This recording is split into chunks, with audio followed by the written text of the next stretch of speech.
হাইনাই ফিল্টাম বেরামা হাক্তনি মন্ত্রী বখরাগঙ্গাই বারজান হারকা নরেন্দ্র মোদী আবুন বাগে হাসেন যতলো করোনা খাকা হামিয়া ফাरै সূর্যমণি নগর আমসায় খলাইজাকা বিজেপিनि কাইसा বিজय मिছিল आ सालनि रैली महानगर पंचायत बसखांनि मिचिंगै नागेश्वर आमसाय कितिंगै फाइमानि यागुलो पाइथागु जोगेन्द्रनगर आमसाय फायै पायरि रोजाखा रैली জানেন সদ্য লোকসভা নির্বাচন 2024 এই লোকসভা নির্বাচনে ভারতবাসীর গণতন্ত্রবাসী মানুষ আমাদের যশস্বী প্রধানমন্ত্রী নরেন্দ্র মোদী আবার তৃতীয়বারের জন্য দিল্লিতে প্রধানমন্ত্রী হওয়ার জন্য আশীর্বাদ করেছে।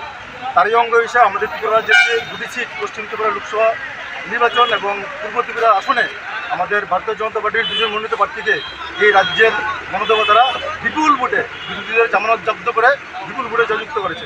তারই অঙ্গ হিসেবে আজকে আমাদের এই 18 সূর্যমন্ডল বিধানসভার অন্তর্গত মহানগর পঞ্চায়েতের উদ্যোগে আজকে আমরা একটা বিজয় সমাবেশ উদযাপন করছি। আমাদের এই মিছিলটা শুরু হয়েছে আমাদের মলনগর যে পার্টি অফিস আমাদের কেন্দ্রীয় কার্যালয় বাইপাস সংলগ্ন ওইখান থেকে মিছিলটা শুরু হয়েছে নাগিচড়া পার্টি অফিস হয়ে নাইনটেনটিলা হয়ে আজকে আমরা রেলচমনি এসেছি। হ্যাঁ, আমার নাম সমর শাহ, মলনগর পঞ্চায়েত সভাপতি। ব্যুরো রিপোর্ট চিনি খরাং।